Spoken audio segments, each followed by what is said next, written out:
How do you feel about jealousy? I can confidently say that if there's a feeling of jealousy, it's not just arbitrary. In any case, jealousy doesn't lead to anything good, and you need to solve this problem by communicating with your partner or by seeking help from a specialist. I did neither, and I faced terrible consequences. I recalled reading that in a large survey, over 90% of individuals claimed to have said the same thing following a vehicle crash. It wasn't a multiple-choice question. Rather, it required filling in the blank.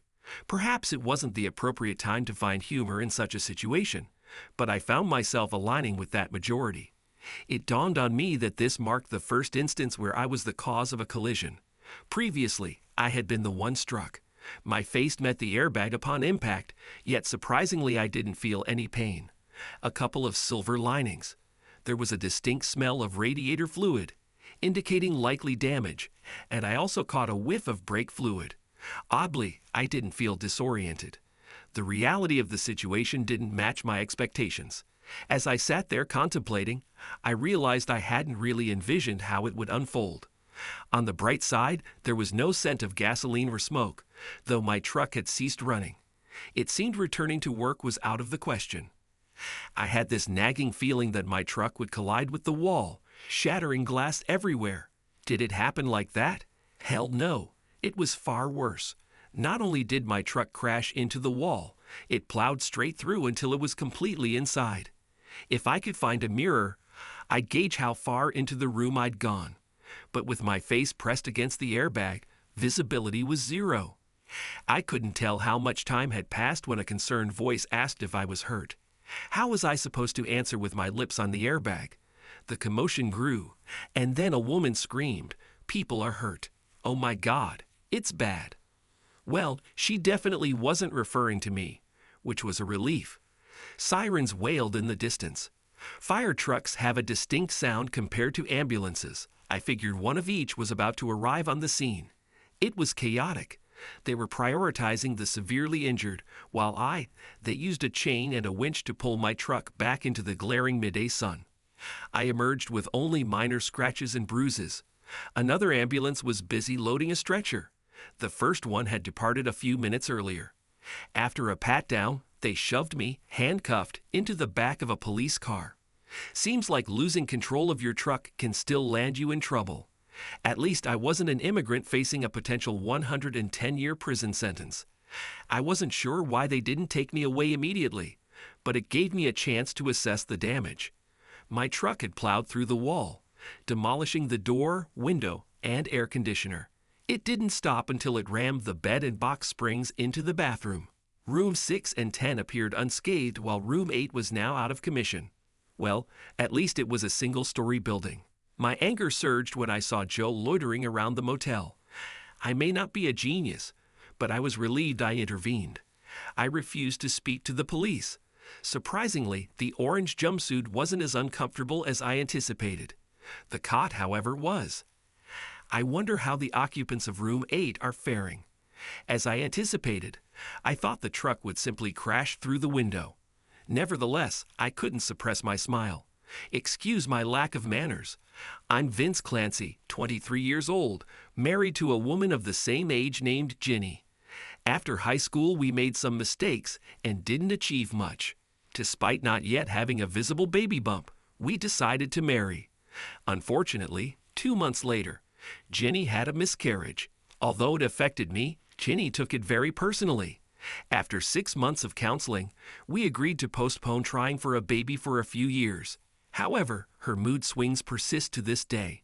Moreover, our impromptu wedding derailed our plans for college.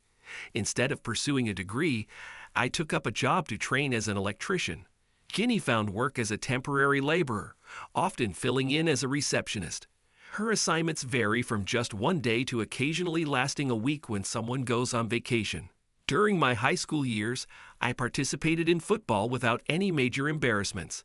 Ginny, one of the 6 basketball cheerleaders, faithfully attended all of my football games, and I reciprocated by supporting her at every basketball game. While Ginny's intention was likely to show her support for me, my motive was to shield her from unwanted attention. The basketball players and their associates were constantly trying to win her over, but none of them succeeded in swaying my feelings. The standout player on the basketball team was Joe Clark. Although we didn't share any close ties or mutual friends, our social circles rarely intersected. Nonetheless, Joe occasionally made suggestive remarks to Ginny, which she brushed off with a laugh. As someone prone to jealousy, I found it challenging to remain unaffected by his remarks. While I received honorable mention for the All-State team, Joe's recognition was limited to second-team All-Conference, largely due to the poor performance of our basketball team. Despite this, Joe secured a scholarship for books and meals at a nearby Division I college and joined summer leagues on campus after graduation. To my surprise, he earned playing time once the season began, proving himself to be a decent player when not surrounded by teammates prone to turnovers. Joe often brought his friends back for events like homecoming, including one particularly obnoxious individual named Nolan Larson, who enjoyed a godlike status due to his team's contention for a postseason playoff spot. Nolan consistently flirted with Ginny, sometimes even in my presence despite her being married. Ginny brushed it off with laughter. Occasionally, I had to intervene, which seemed to only aggravate Ginny. Joe and Nolan seemed inseparable, often together during Joe's visits to our town. To avoid their behavior, I usually made sure we were occupied elsewhere. While homecoming lasted just a weekend, summer vacations were longer, leading to several disagreements between Ginny and me. Are you my husband or my guardian? I'm capable of taking care of myself. Those guys are just loudmouths. Can we drop it? It's easier said than done when you're prone to jealousy. Adding to the frustration was Ginny's noticeable attractiveness, garnering attention even while line dancing. Proud, yes. Jealous also, yes. Crazy. Didn't think so, but now it's uncertain. Hello, Mr. Clancy. I'm Scott Jensen, your assigned lawyer for this court proceeding, said a young man, barely older than me. He might just be a few years ahead of my age. The clock shows it's around 2, so good afternoon, Scott. You can call me Vince. How much do you recall about the truck accident, Vince? Everything. Was it your intention to cause the crash? Not really. I just wanted to intimidate them. I didn't realize a truck moving at that speed could cause such extensive damage. The police report indicates you were traveling at about 30 miles per hour when you collided with the motel room. That's not considered slow. Perhaps when my anger took over I accelerated, but I didn't plan to break through the wall. That should count for something. Unlikely. Currently, you're charged with 2 counts of vehicular assault. If Mr. Larson passes away, these charges may escalate to include attempted murder as well. Wow, sounds pretty serious. Yeah, that air conditioner you threw ended up hitting Mr. Larson right in the lower back. He's got a lot of internal injuries, but surprisingly, it might have saved their lives. It knocked them over the bed just before your truck pinned them against the wall with the mattress. How's your wife doing? You mean Mrs. Larson? Well, the impact from Mr. Larson hitting her fractured some facial bones. She's lost most of her front teeth, and Mr. Larson has some serious scars now, if you catch my drift. That's unfortunate. But aside from that, they're mostly okay. Not even close. They both have multiple broken bones. The mattress didn't do much when the truck shoved everything into the bathroom. Mr. Larson might even be paralyzed. I'd pretend to be sad, but honestly, I'm not feeling it, Scott. I get it, but how did you even know they were in that room? Because when they went in and shut the door, I saw the room number, 8. You're still getting the hang of this, huh, Scott? Getting a little flustered now. Let me rephrase, how did you know to be there at that specific time? I had decided to surprise Ginny with a bouquet of flowers for our anniversary and had plans to ask her out to lunch if she had the time. She was filling in for someone on maternity leave with a job that had no set end date. As I turned the corner, I spotted her standing outside her office building.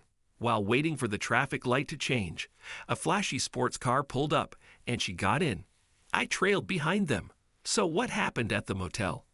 Did you confront them? Well, their car stopped at the check-in area and Ginny got out. I was still waiting for a chance to turn into the parking lot from the main road. The sports car parked around the building, so I followed suit. Ginny came out of the office a few minutes later and headed to room number 8. He joined her shortly after she arrived. The rest, as they say, is history. So you don't know what they were doing. You're really new to this, aren't you, Scott? Do you think they were planning a surprise anniversary dinner for me? Sloppy seconds. Vince, I'm here to assist you, but I need all the details. How long did you wait in your truck before you confronted them? I waited a couple of minutes, I guess, and then rage clouded my judgment. I lost control, no excuses, complete meltdown. As I said, I just wanted to scare them. Ginny gradually awakened from her extended sleep, penning her thoughts on the notepad provided by the nurse. Where am I? What happened? Mrs. Clancy, you're at Mercy General. A truck crashed into your room, causing several broken bones and internal injuries. The doctor has sedated you. If you're still in pain, we can adjust your medication. How are you feeling? Ginny hastily wrote down her next inquiries. My face feels covered with bandages and my mouth is immobilized.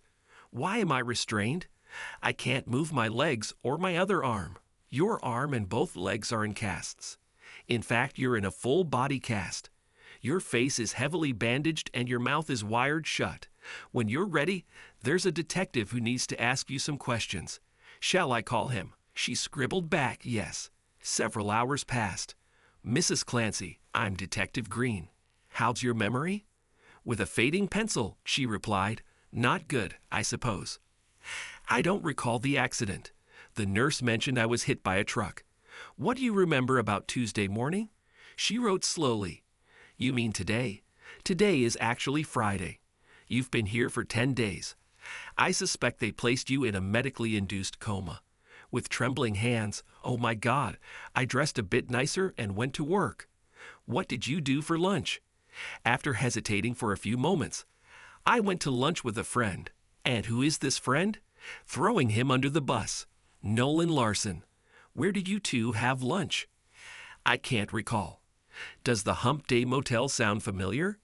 Tears began to soak the bandages. I rented a room while Nolan parked. Is that when I was hit by the truck? You wish. No, you were in the room with Mr. Larson when the truck smashed into it. More scratching. Someone lost control of their truck? Not quite.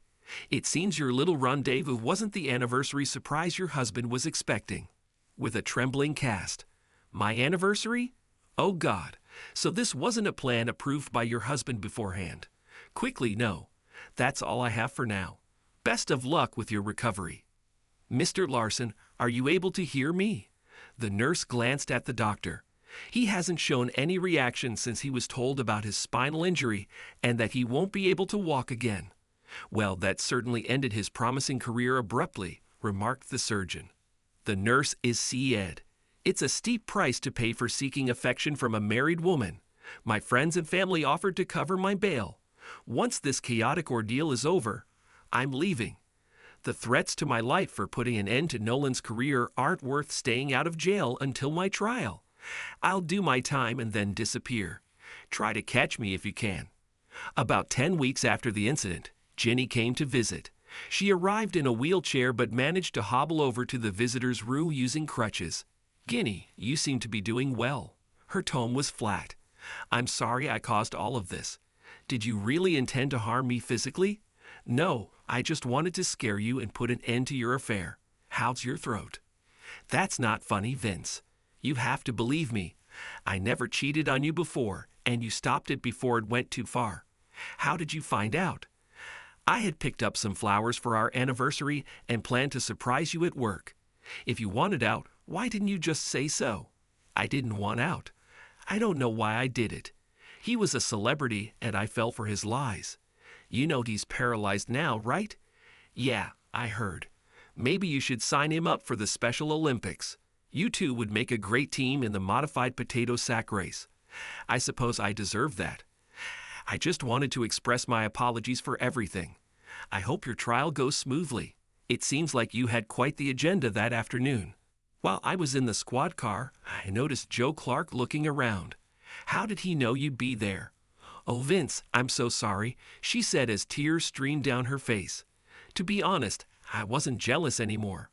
Once my love for Ginny faded, I no longer cared about her actions or who she was involved with. I was angry with myself for being so naive. Hey, if you can locate where they towed my truck, the flowers I bought for our anniversary are probably still in the front seat somewhere. I heard you took a bite out of the big star. How was it? Ginny didn't reply. Instead, she gestured rudely, then got up and limped back to her wheelchair. Visitors are always appreciated. They lift your spirits. As my trial drew near, the passing weeks seemed to blur together. I turned down all offers for bail. Just days before the trial, I finally accepted a plea deal. The prospect of a year in prison seemed preferable to the lengthy sentence I might face if the jury found me guilty of attempted murder. After the basketball team lost, I received hate mail. When they missed the playoffs, I even received death threats. It's absurd. It's just a game. One of Scott's acquaintances initiated divorce proceedings on my behalf. It was in progress, with all necessary signatures obtained. I'd soon be single. Unexpectedly, my lawyer showed up. "Scott, it's been a while. How's my case looking?" "Well, the DA is offering time served and 2 years on parole. Scott, tell him I want to relocate as soon as I'm released. With the ongoing death threats, parole won't suffice. Show him these letters. See if you can negotiate something." The following week, I was moved to a processing center to serve the remainder of my reduced sentence for the felony I'd pleaded guilty to. I'd be out in a few weeks and leaving the state on the same day. With my finances drained, branded a felon, and no prospect of a decent credit score for years, the future looked grim. Ginny made another visit a few days before my expected release. She walked with a slight limp, but otherwise seemed relatively normal. "What brings you here, Ginny?" "We're divorced now," I remarked. "My last visit didn't go as planned. I wanted to apologize once more. If it weren't for me, you wouldn't be here," she said. "Well, Ginny, I'm in prison because I couldn't control my anger." "That's on me. I admit I lost control. I could have just left and filed for divorce or disappeared, but I'm serving time because of my actions." "I won't blame anyone else," I replied. "Still, you were angry because of what I was doing." "Do you like my new teeth?" she asked.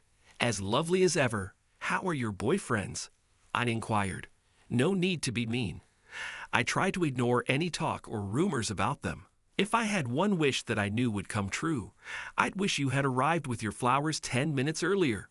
We'd still be together, and I wouldn't have made the worst mistake of my life, she confessed. "Touching, Ginny, but it seems the deities you're praying to aren't in the wish-granting business." "Where are you working now?" I asked. "I have a full-time job as a receptionist at Stone Masonry. Same routine every day. No husband waiting for me at home. All my fault."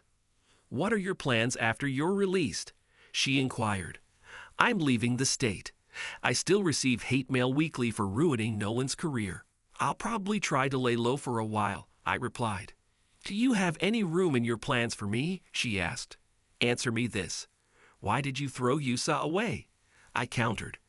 "I wish I could give you a satisfying answer, but I don't think I can," she admitted. "And that's why at this point, I just want to leave and start over alone.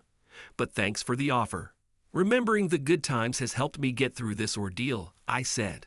"Well, if you change your mind, you know where to find me. You'll always be welcome in my arms," she said softly. "Yeah, right. Until next time.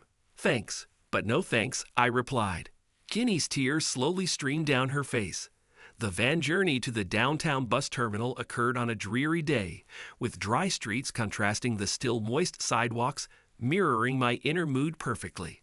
I utilized my bus fare to travel to the city where my parents resided. They had arranged for me to receive an old truck and a modest sum of a few $100s, a gesture of generosity considering their tight financial situation. 3 days and 2 states later, my funds depleted.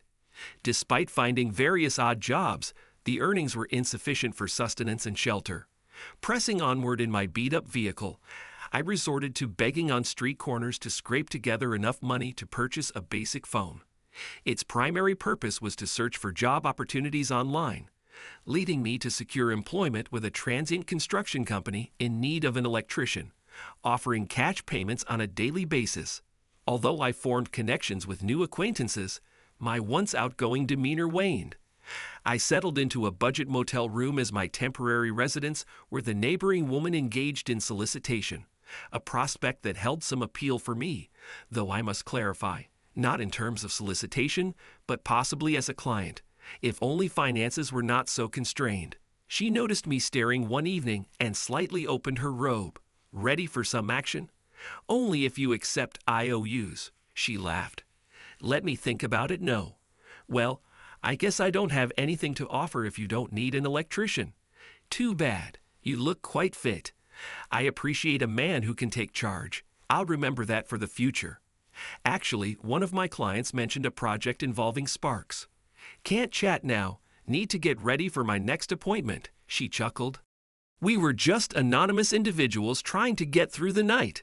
Sleep was elusive as I imagined being with her. Damn, I needed some action. A few days later, I encountered the escort again. She handed me a piece of paper. I mentioned to my client that I knew an electrician. Here's the number. Thanks. You didn't have to do that. I know.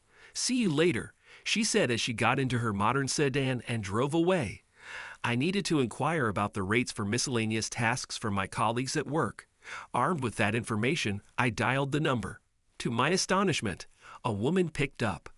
Oh no, I certainly don't want this woman to discover that her husband was with a prostitute. Hi there. I got your number from a friend. I heard you're looking for an electrician. Yeah, what are your rates and when are you available? Well, I typically work Monday to Friday until around 6. For small jobs, I can do evenings, otherwise weekends. Charging by the day is more cost-effective than hourly, I explained, hoping she wouldn't hang up as I mentioned rates. We introduced ourselves.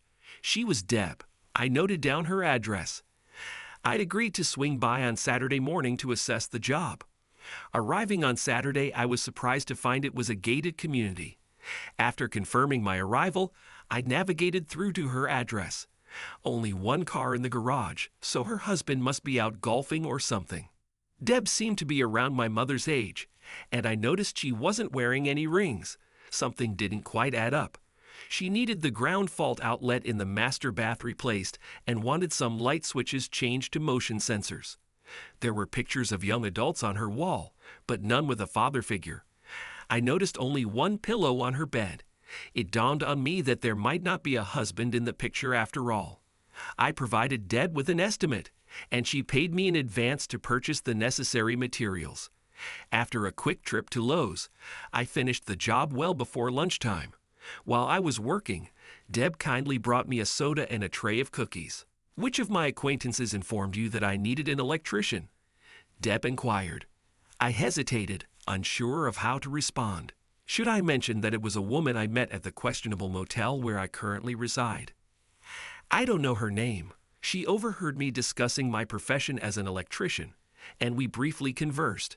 She's a strawberry blonde, around 5'5", I replied. Ah, I see. I have some friends who might be interested in your services. Would you mind if I passed along your contact information? Deb asked. That would be fantastic. I'm in dire need of funds at the moment, I admitted.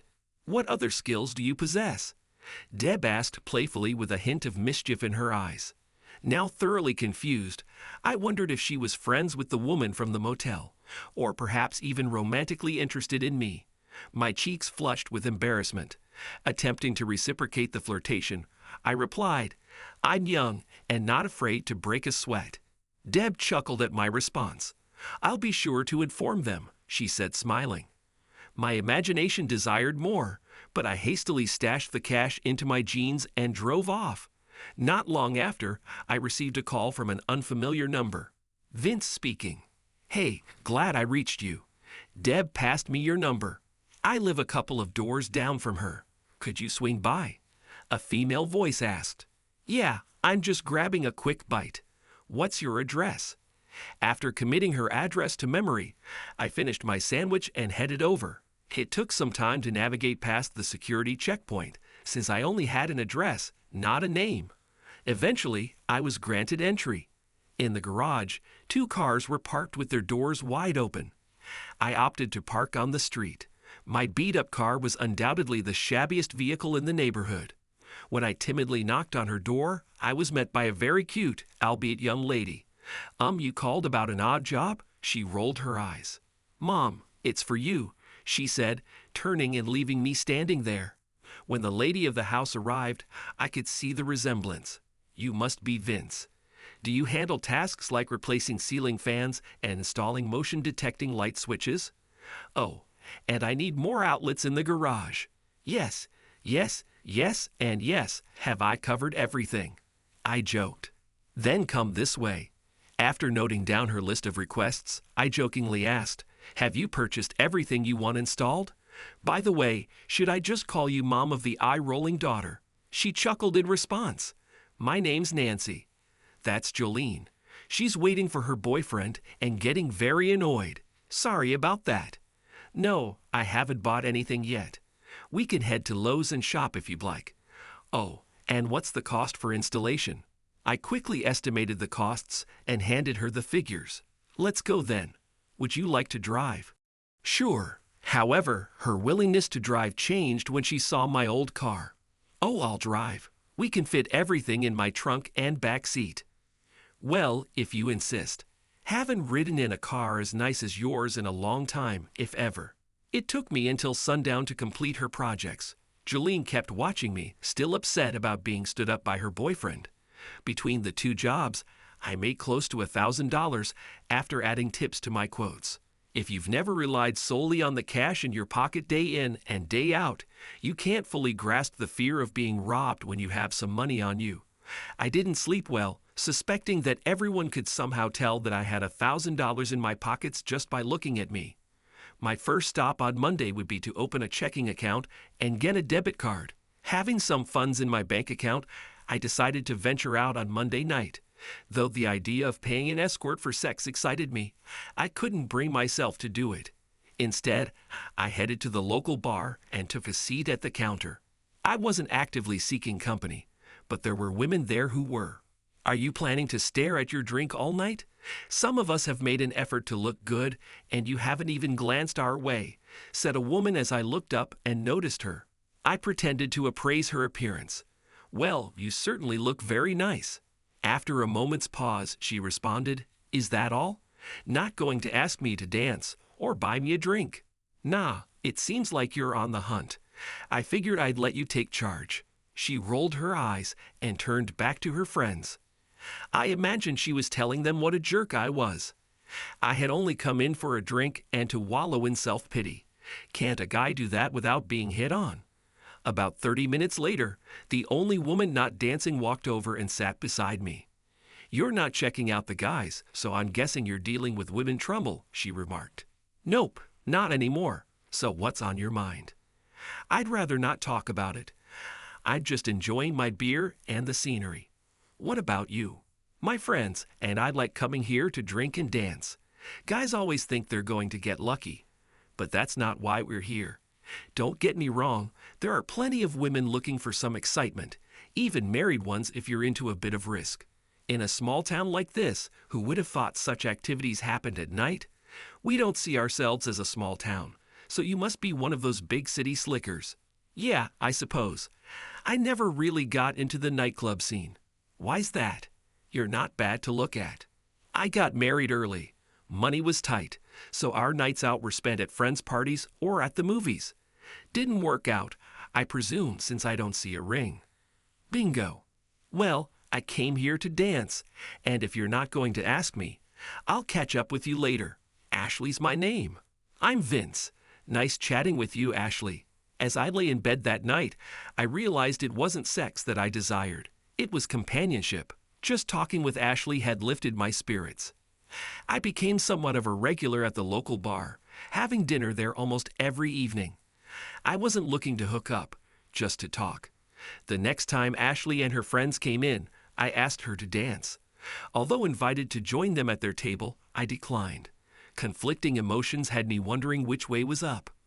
I received another referral call from the work I'd done for Deb. This lady lived in a different part of town. My Saturday morning was now booked. On the following Friday evening, I found myself perched on a bar stool, nibbling on a mix of pickles, hard-boiled eggs, and pretzels when I felt a tap on my shoulder. Glancing up into the mirror, I spotted her standing there. "Hey, Ashley, where's your group?" I inquired. "They're tending to the horses. Grab your meal and join me at a table," she instructed, turning to leave. Her tone sounded more like a command than a suggestion, so I complied. "Can I get you a drink?" I asked as I settled into my seat. "No, thank you. I'm aware money's tight for you, so I'll buy my own," she replied. "And how do you know about my financial situation?" I questioned. "Well, let's see. Your attire, your car, your choice of food." "Need I continue?" she retorted. Busted. "I lead a simple life now," I admitted. "Let's get acquainted. I have a college degree but find myself underutilized at the warehouse distribution center. I had to choose between moving away or making do here until something or someone came along. I'd not married, never have been. No steady boyfriend. Your turn," she disclosed. "I got my high school girlfriend pregnant and missed out on college. We'd rushed into marriage, but she miscarried. Later, I caught her entering a motel and drove my truck right into the same room. Ended up spending some time in prison since the guy is now paralyzed. Got divorced while serving time," I confessed. "Seriously," she exclaimed. I scrolled through my phone, searching the internet for the story, then passed it to her to read. After a moment, she returned it. "So still interested in getting to know each other?" I inquired as she scrutinized my expression. "Must have been quite a shock." "You think?" Surprisingly, I never intended to hurt them, but the law didn't see it that way. My heart turned to ice in that prison cell. Been out for about a month now. Looks can be deceiving. Anything else I should be aware of? I do electrical work for a guy who pays me cash. Lately I've been taking on odd jobs on weekends for some extra money. Never had any run-ins with the law, aside from the incident with your ex. Nope, not even a traffic ticket. I lost control that day and paid a heavy price. How much are you planning to spend here tonight? About 20. Why? Let's go to the thrift store and get you some decent clothes. The devil and angel on my shoulders were in fierce debate. I accepted her offer. She drove. Why are you doing this? Because you won't do it for yourself. You're too young. Your life's just beginning. And it's time to move forward. And what's in it for you? If I still think you're a decent guy, I might ask you to take me out.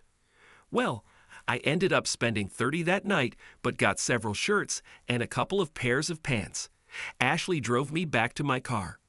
As I got out, I said, "Thank you, Ashley. Can I take you out sometime?" Thought you'd never ask. Wear one of your new outfits and meet me at the movie theater in the mall tomorrow night at 6. It was a restless night of tossing and turning.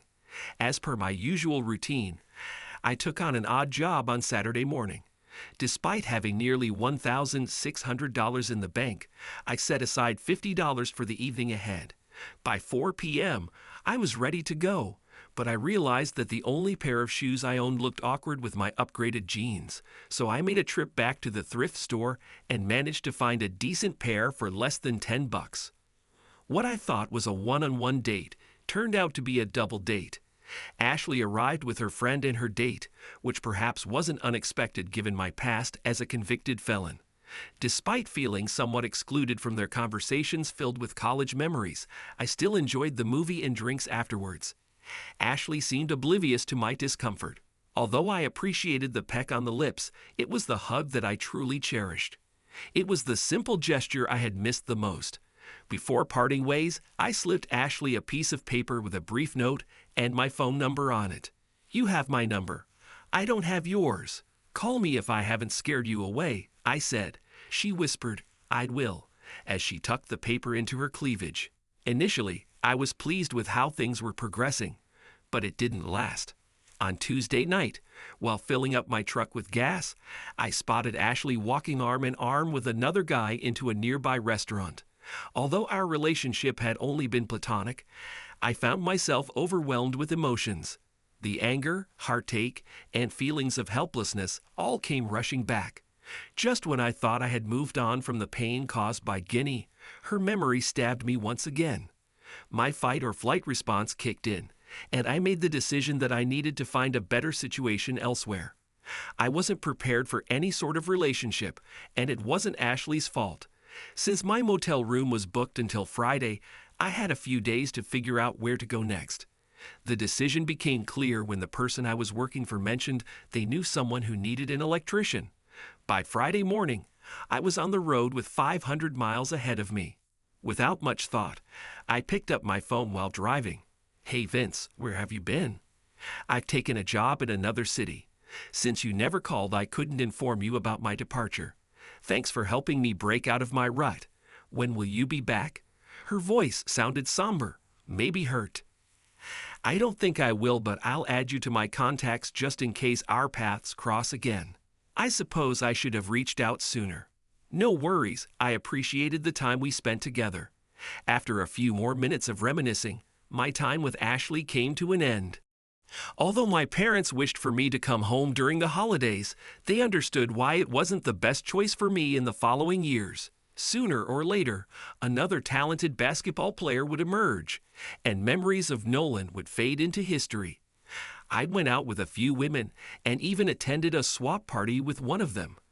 I enjoyed the variety of experiences, but it hindered any desire to spend more time with any single person. Being reduced to someone's mere companion at a party was disheartening. Cold fish. That's what one of my dates labeled me. I had safeguarded my heart, keeping it securely hidden away. Just like keeping a winning horse out of competitions, keeping my heart out of sight ensured it remained unscathed. It took 3 years before I visited my parents again. Things were going smoothly, allowing me to afford a flight home. With the basketball team making the playoffs, it felt safer for me. Nobody brought up Guinea, for which I was grateful. The return flight was uneventful, and I even engaged in conversation with a woman my age on the plane. However, no names or phone numbers were exchanged. My name's Heather, and I'm employed at the cafeteria of a large office building downtown, just off Broadway. I'm currently single, as I haven't encountered Mr. Right yet. There's this intriguing loner who frequents the cafeteria daily. Without fail, he always grabs a slice of cherry pie. His name tag reads Vince, and although he works for the investment bank, his attire doesn't scream banker. There's just something about him that piques my interest. Without wearing any rings, I decided to take a chance. One day, as he was returning his tray, I concocted an excuse to linger. When he approached, I discreetly passed him a note with my phone number and a simple message. "Call me sometime, Heather." He smiled, and I reciprocated before he nodded in acknowledgement. We arranged to meet for dinner a few nights later. Nothing extravagant, just a cafe near my place. Our conversation was revealing. Vince confessed to working as an electrician and handyman for the investment firm, but the bombshell was his past conviction as a felon, which he revealed through an article on his phone. "Vince, this happened 4 years ago. Do you still miss her?" I inquired. "Not really," he replied. "So why is someone like you without a girlfriend?" I pressed. Risk versus reward. If I open up and get hurt again, will I handle it gracefully? Last time I tried, even though we hadn't even kissed, I caught her with another guy, and it all came flooding back, he explained. "That was 3 years ago, right?" I clarified. "Yes. Since then, I've been avoiding relationships," he admitted. "All right, I understand. We'll take things slow, but only if we communicate openly." "Misunderstandings could be disastrous," I proposed. "But what if I'm still not interested in a relationship?" he queried. "Then we won't meet for dinner tomorrow or go see a movie afterward," I countered.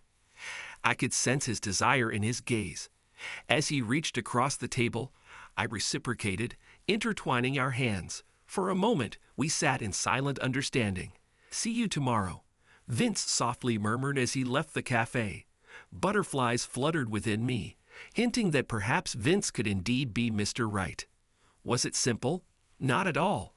I'm a sociable person, and Vince needed constant reassurance that I belonged to him and no one else.